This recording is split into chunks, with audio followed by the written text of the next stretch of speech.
যে যেখান থেকে দেখছেন সবাইকে জানাচ্ছি অনেক অনেক শুভেচ্ছা। আমি জাহাঙ্গীর আলম।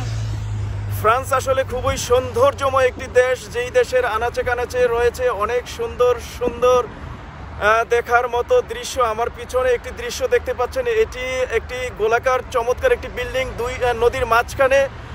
এই বিল্ডিংটির নাম হচ্ছে লা সেন মিউজিক্যাল। এটি চমৎকার একটি বিল্ডিং, নদীর মাঝখানে, দুই পাশ দিয়ে নদী বয়ে গেছে, নদীর মাঝে ছোট ছোট বোট দিয়ে এখানে মানুষ এনজয় করতেছে। নদীর এই পাশটাতে, নদীর কুল ঘেঁষা এই পাশটাতে অনেক সুন্দর চমৎকার দৃশ্য রয়েছে এখানে। এটি রয়েছে নদীর মাঝখানে, দুই পাশ দিয়ে নদী, এবং নদীর ওই পাশটাতে রয়েছে সুন্দর সুন্দর চমৎকার দৃশ্য। নদীর ভিতর দিয়ে যাচ্ছে একটি জাহাজ দেখা যাচ্ছে, এবং এটি নদীর মাঝে খুবই চমৎকার চমৎকার একটি দৃশ্য। এটি খুবই ভালো লাগার মতো একটি দৃশ্য। ভালো লাগলো, নিজে দেখলাম এবং আপনাদেরকে দেখানোর চেষ্টা করলাম। আশা করি আপনাদের ভালো লেগেছে। সবাইকে অসংখ্য ধন্যবাদ দেখার জন্য।